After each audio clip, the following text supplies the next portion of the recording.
আসসালামু আলাইকুম। প্রিয় দর্শক, অন্য মঞ্চের আলাপচারিতায় আপনাদের সকলকে আমন্ত্রণ জানাচ্ছি। বাংলাদেশের সেনাপ্রধান জেনারেল ওয়াকারুজ্জামান যখন বলছেন যতক্ষণ পর্যন্ত দেশটির সরকার চাইবে ততক্ষণ পর্যন্ত সেনা সদস্যরা মাঠে কাজ করে যাবেন, তখন বাংলাদেশ ভারত সীমান্তে ভারত সরকার সেনা তৎপরতা বাড়ানোর উদ্যোগ বেশ ত্বরান্বিত করছে। পশ্চিমবঙ্গে বিজেপি ক্ষমতায় এসেই সীমান্ত নিরাপত্তা নিয়ে একের পর এক কঠোর পদক্ষেপ নিচ্ছে শুভেন্দু অধিকারী নেতৃত্বাধীন বিজেপি সরকার। এবার ভারতের উত্তরবঙ্গের কৌশলগতভাবে গুরুত্বপূর্ণ চিকেন স্নেক তথা শিলিগুড়ি করিডোরের 120 একর জমি কেন্দ্রের কাছে হস্তান্তরের সিদ্ধান্ত নিয়েছে পশ্চিমবঙ্গের রাজ্য সরকার। পশ্চিমবঙ্গ সরকারের এই উদ্যোগ ভারতের কেন্দ্রীয় সরকারের সীমান্তে 5টি বিমান ঘাঁটি তৈরি আর চিকেন স্নেক করিডোরে ভূগর্ভস্থ রেলপথ বানানোর পরিকল্পনাকে সহজ করে দিয়েছে। যে কোনো ধরনের অচলাবস্থা তৈরি হলে ভারতের মূল ভূখণ্ডের সাথে যাতে সেভেন সিস্টারের সামরিক যোগাযোগ অবিচ্ছিন্ন থাকে তার জন্য তৈরি করা হচ্ছে এই ভূগর্ভস্থ রেলপথ। শুধু তাই নয়, ভারতীয় গণমাধ্যমগুলোর খবরে বলা হচ্ছে চিকেন স্নেকের নিরাপত্তাকে পুরো দমে ঠেলে সাজানোর জন্য পশ্চিমবঙ্গের মুখ্যমন্ত্রী শুভেন্দু অধিকারী শিগগিরই বৈঠক করতে দিল্লি যাচ্ছেন। তার আগে ভারত সরকারের 2019 সালের নাগরিকত্ব আইন সিটিজেনশিপ অ্যামেন্ডমেন্ট অ্যাক্ট বা সিএএ পশ্চিমবঙ্গে কার্যকরের ঘোষণা দিয়েছেন রাজ্যের মুখ্যমন্ত্রী শুভেন্দু অধিকারী। এই আইন অনুযায়ী 2024 সালের 31 ডিসেম্বরের পর যারা ভারতে ঢুকেছেন তারা সবাই অবৈধ। শুভেন্দু অধিকারী বলেছেন, পশ্চিমবঙ্গ পুলিশ অবৈধদের হস্তান্তর করবে ভারতীয় সীমান্তরক্ষী বাহিনী বর্ডার সিকিউরিটি ফোর্সের বা বিএসএফ এর হাতে। তারা হস্তান্তর করবে বাংলাদেশের সীমান্তরক্ষী বাহিনী বিজিবির হাতে। বাংলাদেশের স্বরাষ্ট্রমন্ত্রী সালাউদ্দিন আহমেদ অবশ্য পশ্চিমবঙ্গের রাজ্য সরকারের এই সিদ্ধান্তের জবাবে বেশ কৌশলী মন্তব্য করেছেন। সংশ্লিষ্টরা বলছেন, চিকেন স্নেকের পর ভারত বাংলাদেশের আরো 2টি সীমান্তে সামরিক তৎপরতা বাড়াতে পারে। ভারতীয় বিশ্লেষকদের মতে এই 2টি সীমান্তকে বাংলাদেশের জন্য চিকেন স্নেক হিসেবে দেখা হয়। প্রশ্ন হলো, খুব দ্রুত চিকেন স্নেক সহ সীমান্ত নিরাপত্তা ইস্যুতে ভারত সরকার এতগুলো ব্যবস্থা কেন নিচ্ছে? বিস্তারিত জানতে চলুন যাওয়া যাক বিশ্লেষণে। পশ্চিমবঙ্গে প্রথমবারের মতো বিজেপি ক্ষমতায় এসে অবৈধ বাংলাদেশি অনুপ্রবেশকারীদের ফেরত পাঠানো বা পুশিন করার ঘোষণা দিয়েছিল। এই অবৈধ অনুপ্রবেশ ঠেকাতে পশ্চিমবঙ্গ সীমান্তে কাঁটাতারের বেড়া দেওয়ার কাজ শুরুর ঘোষণা দেয়। তৃণমূল কংগ্রেসের আমলে এই কাজ ঠেকেছিল কারণ মমতা ব্যানার্জির রাজ্য সরকার কেন্দ্রীয় সরকারকে জমি হস্তান্তর করেনি। শুভেন্দু অধিকারী মুখ্যমন্ত্রী হওয়ার পরপরই ঘোষণা দেন 45 দিনের মধ্যে বিএসএফ এর হাতে জমি হস্তান্তর করা হবে। ঘোষণা মতো এরই মধ্যে কাজও শুরু হয়েছে। কাঁটাতারের বেড়া দেওয়ার জন্য বিএসএফ এর হাতে প্রথম দফায় 27 কিলোমিটার জমি তুলে দিয়েছে পশ্চিমবঙ্গের সরকার। 20 মে এক সংবাদ সম্মেলনে শুভেন্দু অধিকারী দাবি করেন, ভারত এবং পশ্চিমবঙ্গকে সুরক্ষিত করে তুলতে এই পদক্ষেপ নেওয়া হয়েছে। তিনি দাবি করেন, পশ্চিমবঙ্গ সহ বাংলাদেশের সঙ্গে ভারতের 4টি রাজ্যের সীমান্ত আছে। বিএসএফ এর চাহিদা ও প্রয়োজন মতো বাকি রাজ্যগুলো জমি দিলেও মমতা সরকার টালবাহানা করেছে। ভারত বাংলাদেশের সঙ্গে মোট 4097 কিলোমিটার দীর্ঘ সীমান্ত ভাগ করে। এর মধ্যে পশ্চিমবঙ্গের সঙ্গে বাংলাদেশের আন্তর্জাতিক সীমান্ত প্রায় 2216 কিলোমিটার দীর্ঘ। দেশটির স্বরাষ্ট্র মন্ত্রণালয়ের তথ্য অনুযায়ী প্রায় 3240 কিলোমিটার সীমান্তে ইতিমধ্যে ফেন্সিং করা হয়েছে এবং এখনো প্রায় 850 কিলোমিটার সীমান্তে বেড়া দেওয়া বাকি রয়েছে, যার মধ্যে 175 কিলোমিটার দুর্গম এলাকা রয়েছে। এই 175 কিলোমিটারের মধ্যে 127 কিলোমিটার অংশে ফেন্সিং হওয়ার কথা। দর্শক, শুভেন্দু অধিকারীর ঘোষণা অনুযায়ী পশ্চিমবঙ্গের রাজ্য সরকার সীমান্তে কাঁটাতারের বেড়া দিয়ে শুধু অবৈধ অনুপ্রবেশ ঠেকাবেই না, সাথে এর মধ্যে যারা অবৈধভাবে ভারতে গিয়েছে তাদের ধরে ধরে বাংলাদেশে ফেরত পাঠাবে। 20 মে নবান্নে আয়োজিত ওই সংবাদ সম্মেলনে তিনি জানান, ভারতের কেন্দ্রীয় সরকারের ডিটেক্ট, ডিলিট এবং ডিপোর্ট নীতি ওই দিন থেকে তার রাজ্যে কার্যকর করা হয়েছে, যার অর্থ হলো ভারতের পশ্চিমবঙ্গে বসবাসরত অবৈধ অনুপ্রবেশকারীদের চিহ্নিত করে বাংলাদেশে ফেরত পাঠানো হবে। অনুপ্রবেশকারীদের গ্রেফতার করে বিএসএফ এর হাতে তুলে দেবে পশ্চিমবঙ্গের রাজ্য পুলিশ। আর বাংলাদেশের সীমান্তরক্ষী বাহিনী বিজিবির সঙ্গে আলোচনার মাধ্যমে সেই অনুপ্রবেশকারীদের বাংলাদেশে ফেরত পাঠিয়ে দেওয়া হবে। মুখ্যমন্ত্রী শুভেন্দু অধিকারী অবশ্য বলেছেন 2024 সালের 31শে ডিসেম্বর পর্যন্ত যারা পশ্চিমবঙ্গে গিয়েছে তাদের পুলিশ কোনো হেনস্থা করতে পারবে না বা আটক করতে পারবে না, কিন্তু যারা সিএএ এর অন্তর্ভুক্ত নন তারা সম্পূর্ণ অবৈধ অভিবাসী। বাংলাদেশের দৈনিক প্রথম আলোর খবরে বলা হয়েছে, সিএএ তে বলা আছে 60টি সম্প্রদায় বা ধর্ম পালন করা লোকদের কথা যারা সিটিজেনশিপ অ্যামেন্ডমেন্ট অ্যাক্টের আওতায় আসবেন। যারা 2024 সালের 31শে ডিসেম্বর পর্যন্ত এসেছেন তাদের পুলিশ কোথাও হেনস্থা করতে পারবে না। তবে 60টি সম্প্রদায় যারা সিএএ এর আওতায় আছে তাদের মধ্যে আফগানিস্তান, বাংলাদেশ ও পাকিস্তানের মুসলমান সম্প্রদায় নেই। আইনটির কিছু পরিমার্জন 2024 সালে করা হয়েছে, তবে পাকিস্তান, আফগানিস্তান বা বাংলাদেশের মুসলমান মানুষের ক্ষেত্রে এটা প্রযোজ্য নয়। এদিকে শুভেন্দু অধিকারীর এই ঘোষণা নিয়ে বাংলাদেশ সরকারের প্রতিক্রিয়া কি তা দেশটির সাংবাদিকরা জানতে চেয়েছিলেন স্বরাষ্ট্রমন্ত্রী সালাউদ্দিন আহমেদের কাছে। তিনি বলেছেন এটি ভারতের অভ্যন্তরীণ বিষয়। তিনি মনে করেন ভারতের সিএ বা আসামের এনআরসি তাদের নাগরিকদের জন্য নিজস্ব আইন কানুন, সেখানে বাংলাদেশের কোনো বক্তব্য থাকার অবকাশ নেই। তবে বাংলাদেশের সীমান্তে বিজিবি সর্বোচ্চ সতর্ক অবস্থায় রয়েছে যেন কোনো পুশিন বা অবৈধ অনুপ্রবেশ না ঘটে। যদিও বাংলাদেশের একাধিক গণমাধ্যমের খবর হলো এই পুশিন ইস্যুতে সীমান্তে দুই দেশের সীমান্তরক্ষী বাহিনীর মধ্যে কিছুটা উত্তেজনা লক্ষ্য করা যাচ্ছে। ভারতের একাধিক সূত্র বলছে পশ্চিমবঙ্গের রাজ্য সরকার এবং ভারতের কেন্দ্রীয় সরকারের মূল চিন্তা এই অবৈধ অনুপ্রবেশ নয়, বরং চিকেন স্নেকের নিরাপত্তা। ভারতের জন্য সবচেয়ে স্পর্শকাতর এই করিডোরের নিরাপত্তা নিয়ে বেশ উদ্বেগ দেখা গিয়েছিল বাংলাদেশের ইউনূস সরকারের আমলে। বিএনপি সরকার আসার পর হঠাৎ করে এবং খুব দ্রুত গতিতে এই করিডোরে ভারত সরকার সামরিক তৎপরতা বাড়াতে দেখা যাচ্ছে। ভারতীয় গণমাধ্যমের খবরে বলা হয়েছে এই করিডোরের নিরাপত্তা নিয়ে আলোচনার জন্য পশ্চিমবঙ্গের মুখ্যমন্ত্রী শুভেন্দু অধিকারীর ডাক পড়েছে দিল্লিতে। তার আগে শুভেন্দু অধিকারীর রাজ্য সরকার এই চিকেন স্নেক করিডোরের 120 একর জমি কেন্দ্রকে হস্তান্তর করার সিদ্ধান্ত নিয়েছে। সাথে এই অঞ্চলের 7টি গুরুত্বপূর্ণ জাতীয় মহাসড়ক অংশ দিল্লি বা কেন্দ্রীয় সংস্থাগুলোর কাছে হস্তান্তরের অনুমোদন দেওয়া হয়েছে। এই 120 একর জমি কেন্দ্রকে দেওয়ার অর্থ হলো ভারত যে গত বছর দেড়েক ধরে চিকেন স্নেক করিডোরকে ঘিরে মাটির তলদেশ দিয়ে রেল লাইন ও সড়কপথ করতে চাইছে সেটিতে আর কোনো বাধা থাকবে না। ইতিমধ্যে ভারতের সুরক্ষার কথা ভেবে রাজ্যের কাছ থেকে শিলিগুড়ি ও উত্তরবঙ্গের 7টি সড়ক ন্যাশনাল হাইওয়ের হাতে তুলে দেওয়া হয়েছে। এর মধ্যে রয়েছে হাসিমারা জাগাও হয়ে ভারত ভুটান সীমান্ত পর্যন্ত সম্পূর্ণ অংশ, বারাদিঘি ময়নাগুড়ি চ্যাংরা বান্দা হয়ে ভারত বাংলাদেশ সীমান্ত পর্যন্ত সম্পূর্ণ অংশ এবং শিলিগুড়ি কার্শিয়াং দার্জিলিং সম্পূর্ণ অংশ। দর্শক, চিকেন স্নেকের অবস্থান ভারতের পশ্চিমবঙ্গে। চিকেন স্নেক বা শিলিগুড়ি করিডোর হলো এমন একটি সংকীর্ণ ভৌগোলিক করিডোর যা ভারতীয় মূল ভূখণ্ডকে উত্তর পূর্ব ভারতের রাজ্যগুলোর সঙ্গে যুক্ত করে। এই করিডোরের দৈর্ঘ্যে প্রায় 60 কিলোমিটার এবং প্রস্থে প্রায় 22 কিলোমিটার এবং দেখতে অনেকটা মুরগির কলার মতো সরু, তাই এর নাম চিকেন স্নেক। দার্জিলিং ও জলপাইগুড়ির মাঝামাঝি অবস্থিত এই সরু করিডোরের এক পাশে আছে নেপাল ও ভুটান, অন্যদিকে বাংলাদেশ ও চীন। শেষের দুই দেশের সঙ্গে কৌশলগত অবস্থানে থাকা এই অঞ্চলে অপারেশন সিঁদুরের পর থেকে সেনা উপস্থিতি বাড়িয়েছে ভারত। তখন প্রায় একই সময় বাংলাদেশের অন্তর্বর্তী সরকার প্রধান উপদেষ্টা মোহাম্মদ ইউনূসের একটি মন্তব্য ঘিরে আলোচনা শুরু হলে চিকেন স্নেকের নিরাপত্তা নিয়ে বিশেষ নজর দেয় ভারত। স্থলবেষ্টিত উত্তর পূর্ব অঞ্চলের 7টি রাজ্যের সঙ্গে ভারতের যোগাযোগের প্রবেশ পথ সমুদ্রের একমাত্র অভিভাবক হিসেবে বাংলাদেশকে তুলে ধরে চীনকে বিনিয়োগের আহ্বান জানিয়েছিলেন মোহাম্মদ ইউনূস। তার এই মন্তব্য তখন ভারতীয় রাজনীতিতে তীব্র প্রতিক্রিয়ার সৃষ্টি করেছিল। চিকেন স্নেক বা শিলিগুড়ি করিডোর অরুণাচল প্রদেশ, আসাম, মণিপুর, মেঘালয়, মিজোরাম, নাগাল্যান্ড, সিকিম ও ত্রিপুরা এই 8 রাজ্যকে ভারতের সঙ্গে যুক্ত করে।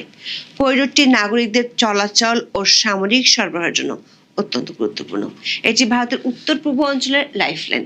এই করিডোর দিয়ে ভারতের উত্তর পূর্ব রাজ্যের সব ধরনের রসদ, পণ্য এবং সামরিক সরঞ্জাম সরবরাহ করা হয়। এটি বন্ধ হলে ভারতের উত্তর পূর্বাঞ্চল বিচ্ছিন্ন হয়ে পড়বে, আঞ্চলিক অখণ্ডতায় হুমকি তৈরি হবে। এই কারণে এর সুরক্ষাকে সর্বোচ্চ অগ্রাধিকার দেয় ভারত। এই করিডোর খুব কাছেই ঢোকলাম। 2017 সালে চীন ভারত সামরিক উত্তেজনার পর এখানে প্রতিরক্ষা ব্যবস্থা জোরদার করে দিল্লি। এই করিডোরের উপর নির্ভরতা কমানোর জন্য আগে থেকেই ভারত বিকল্প সংযোগ পরিকল্পনা খুঁজছিল।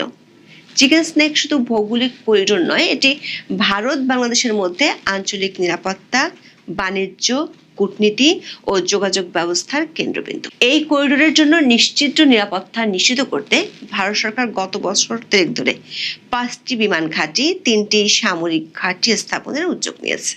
ভারতীয় সেনাবাহিনী ও বিমান বাহিনী এরই মধ্যে উত্তর দিনাজপুরের চোপড়া, আসামের ধুবড়ী এবং বিহারের কিশনগঞ্জ এই 3টি জায়গায় নতুন ব্যাটালিয়ন অফিস বা সামরিক ঘাঁটি স্থাপন করেছে। চিকেন স্নেক করিডোর থেকে ধুবড়ী দূরত্ব 222 থেকে 240 কিলোমিটার, চোপড়ার দূরত্ব 52 কিলোমিটার আর কিশনগঞ্জের দূরত্ব 152 থেকে 180 কিলোমিটার। কিন্তু এসব সেনা ও বিমান স্থাপনা কার্যত অচল হয়ে যেতে পারে যদি এই চিকেন স্নেক কখনো আক্রান্ত হয়। কারণ চিকেন স্নেক বিচ্ছিন্ন হওয়ার অর্থ হলো ভারতের মূল ভূখণ্ডের সাথে 5 কোটি মানুষের যোগাযোগ বিচ্ছিন্ন হয়ে যাওয়া। এই সংকটও কাটিয়ে ওঠার পরিকল্পনা নিয়ে রেখেছে ভারত সরকার। আর এজন্যই তার এই করিডোরে মাটির নিচে বা ভূগর্ভস্থ রেলপথ বানানোর উদ্যোগ নিয়েছে।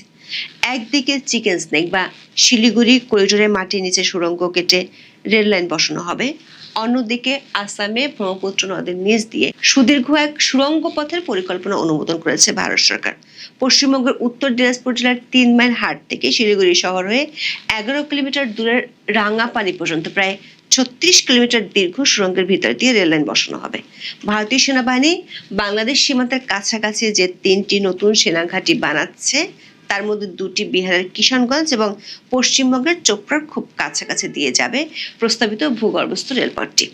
তৃতীয় সেনাঘাঁটি হচ্ছে আসামের ধুবড়ীতে। এছাড়া মাটির উপর দিয়ে যে 2 লেনের রেলপথ ইতিমধ্যে আছে সেটিকে 4 লাইনের রেলপথে পরিবর্তিত করা হবে। রেল বিশেষজ্ঞরা বলছেন এরকম প্রকল্প ভারতীয় রেল এর আগে নেয়নি, যেখানে 3টি আন্তর্জাতিক সীমান্তের কাছাকাছি সুদীর্ঘ সুড়ঙ্গ কেটে রেল লাইন পাতা হবে। প্রশ্ন হলো, ভারতের সবচেয়ে স্পর্শকাতর করিডোরকে ঘিরে এমন হাই প্রোফাইল অবকাঠামোগত পরিকল্পনা কেন ভারত সরকার দ্রুত বাস্তবায়ন করতে চাচ্ছে, যেটির মূল লক্ষ্য হলো যুদ্ধকালীন অবস্থায় সামরিক পরিবহন বা যোগাযোগ যাতে নিরবিচ্ছিন্ন থাকে। ভারতীয় সংবাদ মাধ্যমগুলোর খবরে বলা হয়েছে, গত কয়েক মাসে ভারতীয় সেনাবাহিনী পশ্চিমবঙ্গের 31টি জায়গায় সিভিল ডিফেন্সের মক ড্রিল আয়োজনের যে পরিকল্পনা নিয়েছে তার মধ্যে 17টি ছিল চিকেন স্নেক। ভারতের ন্যাশনাল সিকিউরিটি স্ট্র্যাটেজিতে কন্টিনজেন্সি বা আকস্মিক পরিকল্পনার পেছনে 3টি কারণের কথা বলা আছে। এগুলো হলো অভ্যন্তরীণ বিচ্ছিন্নতাবাদ, বহিরাগত সামরিক হুমকি ও প্রতিবেশী দেশে অস্থিতিশীলতা। উত্তর পূর্ব ভারতের নিরাপত্তা সংক্রান্ত নথিতে বলা আছে, শিলিগুড়ি করিডোরের পশ্চিম সীমানা থেকে সম্ভাব্য প্রবাহের ঝুঁকি আছে। এই পশ্চিম সীমানা মানে হলো বাংলাদেশ সীমান্ত। ভারতের একাধিক সূত্র বলছে, সাম্প্রতিক চীন ও পাকিস্তানের সাথে বাংলাদেশ সরকারের সখ্যতা এবং নতুন সরকার ক্ষমতায় আসার পরও বাংলাদেশের রাজনৈতিক অস্থিরতা না কমার কারণে ভারত সরকার চিকেন স্নেকের নিরাপত্তাকে নিশ্চিত করতে চাইছে। চিকেন স্নেকের নিরাপত্তা জোরদারের পর ভারত সরকার অন্য 2টি সীমান্তেও হাত দেবে। সে 2টি সীমান্ত আবার বাংলাদেশের জন্য ঝুঁকিপূর্ণ হিসেবে পরিচিত। এর একটি হলো 80 কিলোমিটার দীর্ঘ উত্তরাঞ্চলের একটি করিডোর, যা দক্ষিণ দিনাজপুর জেলা থেকে শুরু হয়ে দক্ষিণ পশ্চিম গারো পাহাড় পর্যন্ত বিস্তৃত। এই করিডোরের নিরাপত্তা বিঘ্নিত হলে বাংলাদেশের রংপুর বিভাগ পুরোপুরিভাবে বাংলাদেশের বাকি অংশ থেকে বিচ্ছিন্ন হয়ে যেতে পারে। দ্বিতীয়টি হলো ভারতের দক্ষিণ ত্রিপুরা থেকে বঙ্গোপসাগর পর্যন্ত 28 কিলোমিটার দীর্ঘ চট্টগ্রাম করিডোর। এখন এ পর্যন্ত সবাই ডিটেক্ট, ডিলিট, ডিপোর্ট। দর্শক, পশ্চিমবঙ্গে কি শুরু হয়ে গেল একটা বিশাল ভূরাজনৈতিক ও অভ্যন্তরীণ পরিবর্তন?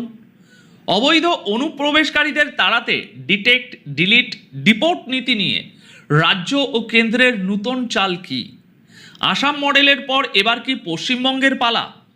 বাংলাদেশ সীমান্তের পরিস্থিতি এখন কোন দিকে মোড় নিচ্ছে? কেন হঠাৎ বলা হচ্ছে পশ্চিমবঙ্গকে সুরক্ষিত করার অর্থ হলো পুরো ভারতকে সুরক্ষিত করা? আজকের এই ভিডিওতে আমরা এই সমস্ত বিষয় নিয়ে কোনো নাটকীয়তা ছাড়াই অত্যন্ত প্র্যাকটিক্যাল এবং লজিক্যাল দৃষ্টিকোণ থেকে গোটা আলোচনাটা করব। আমরা জানব কিভাবে মাঠ পর্যায়ের পুলিশ ও সীমান্তরক্ষী বাহিনী সরাসরি আজ এই অ্যাকশানে অংশ নিচ্ছে এবং পর্দার আড়ালে ভারত ও বাংলাদেশের কূটনৈতিক টেবিলে কী ধরনের ঠান্ডা যুদ্ধ চলছে। দেখুন, আসল ব্যাপারটা হলো এতদিন ধরে পশ্চিমবঙ্গে যে অবৈধ অনুপ্রবেশের বিষয়টি রাজনৈতিক বিতর্কের মধ্যে সীমাবদ্ধ ছিল, সেটা এখন সরাসরি প্রশাসনিক অ্যাকশানে রূপ নিয়েছে। আসামের মুখ্যমন্ত্রী হেমন্ত বিশ্ব শর্মা এবং পশ্চিমবঙ্গের নতুন রাজনৈতিক নেতৃত্ব যেভাবে সমন্বিতভাবে এই এজেন্ডা এগিয়ে নিচ্ছেন আজ, তা ভারতের অভ্যন্তরীণ নিরাপত্তা ও সীমান্তবর্তী অঞ্চলের যে জনসংখ্যা, সেই জনসংখ্যার ভারসাম্য রক্ষায় একটা অত্যন্ত গুরুত্বপূর্ণ ভূমিকা পালন করতে যাচ্ছে। দর্শক, এখানে আমাদের একটা গুরুত্বপূর্ণ তারিখ দিয়ে আলোচনাটা শুরু করতে হবে। গতকাল 20 মে 2026 একটি অত্যন্ত বড় খবর সামনে আসে।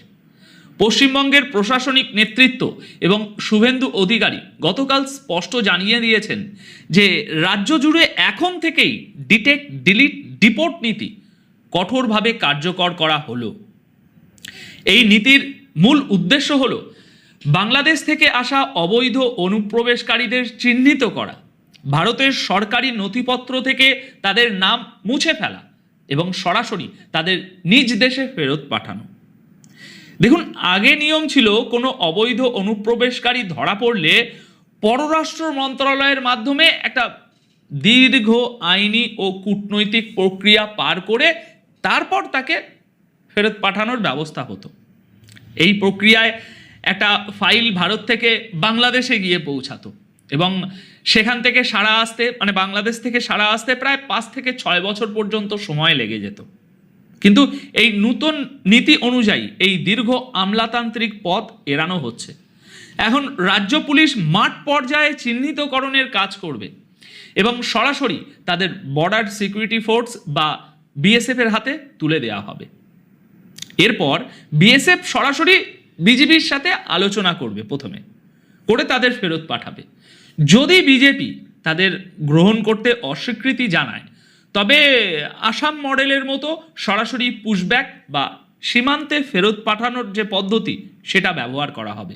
এই সিদ্ধান্তের পাশাপাশি বাংলাদেশ সীমান্তবর্তী পশ্চিমবঙ্গের একটা গুরুত্বপূর্ণ এলাকার 27 কিলোমিটার অরক্ষিত অংশ, যেখানে এতদিন কাঁটাতারের বেড়াই ছিল না, সেটা আজ থেকে দ্রুত বেড়া দেওয়ার জন্য বিএসএফের নিয়ন্ত্রণে সরপত করা হয়েছে।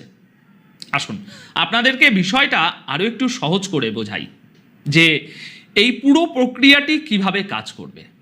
দেখুন, এই যে একটা ত্রিমুখী কৌশলের যে আছে, তার প্রথম ধাপ হলো ডিটেক্ট বা চিহ্নিত করা। এটি করার জন্য পুলিশ ভেরিফিকেশন এবং ভারতের ভোটার তালিকা গভীরভাবে দেখা হবে। এছাড়া রাজ্য সরকারের দেওয়া রেশন এবং অন্যান্য সুযোগ সুবিধার যে ডেটাবেস রয়েছে, সেটা ব্যবহার করে যাচাই করা হবে কারা প্রকৃত নাগরিক আর কারা অবৈধভাবে এই সুবিধা নিচ্ছেন। এরপর দ্বিতীয় ধাপ আসে। দ্বিতীয় ধাপ হলো ডিলিট। একবার কাউকে অবৈধ হিসাবে শনাক্ত করা গেলে তারপর তার ভারতের যে ভোটার তালিকা, সেখান থেকে তার নাম কেটে দেয়া হবে, তার আধার কার্ড এবং বায়োমেট্রিক তথ্য ব্লক করে দেয়া হবে, যাতে সে ভবিষ্যতে ফিঙ্গারপ্রিন্টের মাধ্যমে আর নতুন কোনো কিছু পরিচয়পত্র হোক আর যাই হোক করতে না পারে। আর শেষ ধাপে হলো ডিপোর্ট বা ফেরত পাঠানো, যার কথা আমি একটু আগেই আপনাদের বললাম। পশ্চিমবঙ্গের পুলিশ ডিরেক্টর জেনারেল এবং হোম সেক্রেটারি ইতিমধ্যেই সীমান্তবর্তী এলাকার সমস্ত পুলিশ স্টেশনকে এই বিষয়ে স্পষ্ট ও কঠোর নির্দেশনা জারি করেছেন। দেখুন, এখানে আরেকটা জিনিস খুব পরিষ্কারভাবে বুঝতে হবে, এই পুরো ক্র্যাকডাউনে কিন্তু ঢালাওভাবে সবাইকে বাংলাদেশ ফেরত পাঠানো হচ্ছে না। এখানে নাগরিকত্ব সংশোধনী আইন বা সিএএ এর একটি বড় ভূমিকা রয়েছে। নতুন নিয়ম অনুযায়ী যে সমস্ত অমুসলিম সংখ্যালঘু মানুষ, যেমন হিন্দু, বৌদ্ধ, খ্রিস্টান, শিখ, জৈন এবং পার্সি, বাংলাদেশ, পাকিস্তান কিংবা আফগানিস্তান থেকে ধর্মীয় নিপীড়নের শিকার হয়ে ভারতে চলে এসেছেন, তাদের এই ডিপোর্টেশন ডিপোর্টেশন পলিসি থেকে সম্পূর্ণ ছাড় দেওয়া হয়েছে। সিএএ এর অধীনে এই মানুষদের জন্য একটি নির্দিষ্ট সময়সীমা নির্ধারণ করা হয়েছে, যেটা হলো 2014 সালের 31শে ডিসেম্বর। এই তারিখের আগে যারা ভারতে প্রবেশ করেছেন তাদের সম্পূর্ণ আইনি সুরক্ষা দেওয়া হবে এবং তাদের নাগরিকত্ব দেওয়া হবে। অর্থাৎ নতুন নীতি অনুযায়ী শুধুমাত্র যারা এই আইনের আওতার বাইরে রয়েছেন এবং সম্পূর্ণ অবৈধভাবে ভারতে প্রবেশ করেছেন তাদের বিরুদ্ধেই এই কঠোর পদক্ষেপ নেওয়া হয়েছে। অতীতে এই আইন নিয়ে ভারতের রাজনীতিতে তীব্র প্রতিরোধ গড়ে তোলার চেষ্টা হয়েছিল বিগত সরকারের আমলে, এমনকি রক্তপাতের হুমকিও দেওয়া হয়েছিল। কিন্তু বাস্তবতা হলো নাগরিকত্ব সম্পূর্ণভাবে ভারতের কেন্দ্রীয় সরকারের এখতিয়ারভুক্ত বিষয় একটা, যেখানে রাজ্য সরকারের সরাসরি কোনো ভূমিকা থাকে না। ফলে রাজ্য প্রশাসন এখন কেন্দ্রীয় এই সিদ্ধান্তের সাথে সামঞ্জস্য রেখে এই নীতি বাস্তবায়নের কাজ ফুল শুরু করে দিয়েছে আজ থেকে। দর্শক, এবার আসা যাক বাংলাদেশ সীমান্তে এবং দেশটির অভ্যন্তরীণ রাজনীতিতে এর তো প্রভাব পড়বে, তাই না? তো এর কী প্রভাব পড়েছে দেখুন। বাংলাদেশের শীর্ষস্থানীয় সংবাদপত্র প্রথম আলোর একটি রিপোর্ট অনুযায়ী 2025 সালের মে মাস থেকে 2026 সালের জানুয়ারি মাসের মধ্যে ভারতীয় কর্তৃপক্ষ প্রায় 2,500 মানুষকে বাংলাদেশে পুশব্যাক করেছে। যদিও এই সংখ্যাটি আনুমানিক বলতে পারেন 1.5 কোটি অনুপ্রবেশকারী, তবে তার তুলনায় খুবই সামান্য হয়েছে। তবুও বাংলাদেশের নতুন সরকার বা বিএনপি নেতৃত্বাধীন প্রশাসন এই পদক্ষেপের তীব্র বিরোধিতা করেছে। ইতিমধ্যে তারা এটিকে তাদের সার্বভৌমত্বের লঙ্ঘন বলে দাবি করছে। বাংলাদেশের পররাষ্ট্র মন্ত্রণালয় এই বিষয়ে তীব্র প্রতিক্রিয়া দেখিয়েছে এবং ঢাকায় নিযুক্ত ভারতীয় হাইকমিশনারকে তলব করে ভারতের এই যে পুশব্যাক নীতি, এই পুশব্যাক নীতির বিরুদ্ধে প্রতিবাদ জানিয়েছে। বিশেষ করে আসামের মুখ্যমন্ত্রী হেমন্ত বিশ্ব শর্মার কিছু মন্তব্যের পর এই যে কূটনৈতিক উত্তেজনা সেটা এখন আরও বৃদ্ধি পেয়েছে। তবে ভারতের পক্ষ থেকেও এই বিষয়ে অত্যন্ত কঠোর এবং স্পষ্ট জবাব দেওয়া হয়েছে। ভারতের পক্ষ থেকে বলা হয়েছে যে অতীতে যখনই ভারতের পক্ষ থেকে প্রমাণসহ তালিকা তৈরি করে বাংলাদেশ সরকারকে পাঠানো হয়েছে যে এই ব্যক্তিরা অবৈধভাবে ভারতে বসবাস করছেন, তখন বাংলাদেশের পক্ষ থেকে বছরের পর বছর ধরে কোনো কার্যকর পদক্ষেপ নেওয়া হয়নি। ফাইলগুলো বছরের পর বছর ধরে ধামাচাপা পড়ে থেকেছে।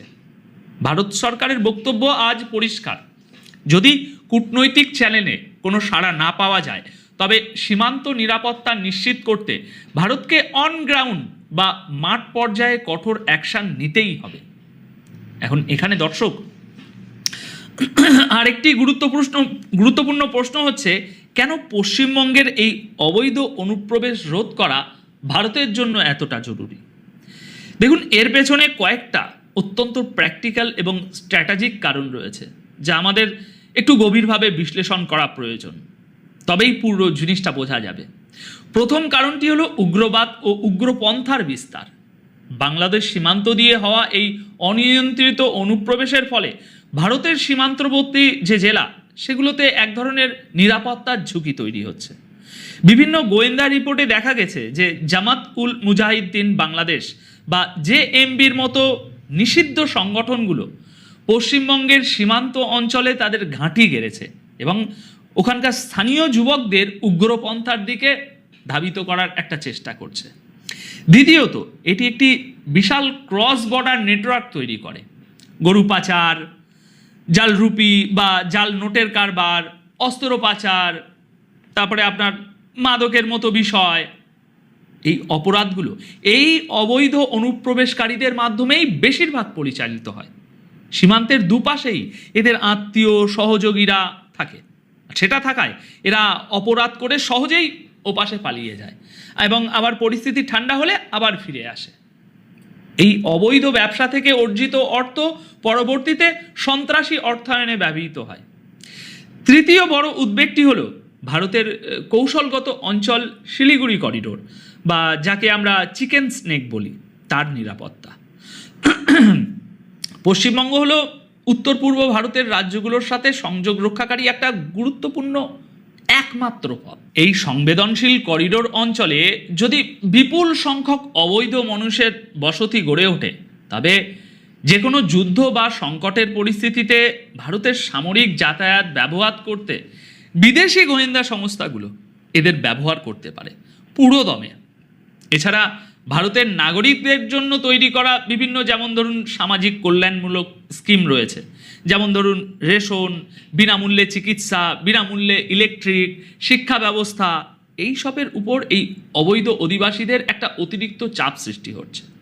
তাছাড়া সর্বোপরি 1947 সালের দেশভাগের পর সীমান্তবর্তী অঞ্চলের জনসংখ্যার যে ভারসাম্য বা ডেমোগ্রাফি ছিল, তা এই মাইগ্রেশনের কারণে নাটকীয়ভাবে পরিবর্তন হয়ে গেছে, যা স্থানীয় আদিবাসী ও মূল আদিবাসীদের রাজনৈতিক ও সংস্কৃতভাবে এক প্রকার কোণঠাসা করে ফেলছে। পশ্চিমবঙ্গকে সুরক্ষিত করার অর্থ হলো ভারতের এই প্রবেশদ্বারকে সুরক্ষিত করা, যাতে এই অনুপ্রবেশকারীরা পশ্চিমবঙ্গকে রুট হিসাবে ব্যবহার করে আসাম, বিহার, দিল্লি, মুম্বাই, বেঙ্গালুরু, ভারতের অন্যান্য আর যেসব বড় ডেভেলপ সিটি আছে সেখানে ছড়িয়ে না পড়তে পারে। এখন দর্শক, সবশেষে বলা যায় যে ভারতের পূর্ব সীমান্তে এবং পশ্চিমবঙ্গে এখন যে প্রশাসনিক পরিবর্তন ও আইনি কঠোরতা আমরা দেখতে পাচ্ছি, তা কেবল একটা রাজনৈতিক এজেন্ডা নয়, বরং ভারতের দীর্ঘমেয়াদী জাতীয় নিরাপত্তা সুনিশ্চিত করার একটা বড় কৌশলগত পদক্ষেপ। এই পদক্ষেপের ফলে ভারতের অভ্যন্তরীণ নিরাপত্তা কতটা মজবুত হবে এবং বাংলাদেশ ও ভারতের এই যে দ্বিপাক্ষিক সম্পর্ক, এই সম্পর্কের উপর এর কী ধরনের প্রভাব পড়বে তা তো সময়ই বলে দেবে। তবে এটা নিশ্চিত যে সীমান্ত ব্যবস্থাপনায় ভারতের এই নতুন অনমনীয় দৃষ্টিভঙ্গি দক্ষিণ এশিয়ার ভূ রাজনীতিতে একটা নতুন অধ্যায়ের সূচনা করছে। এখন এই বিষয়ে আপনাদের মতামত কি? আপনারা কি মনে করছেন এই যে ডিটেক্ট, ডিলিট, ডিপোর্ট এই নীতিতে ভারতের অভ্যন্তরীণ নিরাপত্তা সম্পূর্ণ নিশ্চিত করতে পারবে? আপনাদের মূল্যবান মতামত নিচে কমেন্ট করে অবশ্যই জানাবেন। আজকের মতো তাহলে এখানেই শেষ করছি।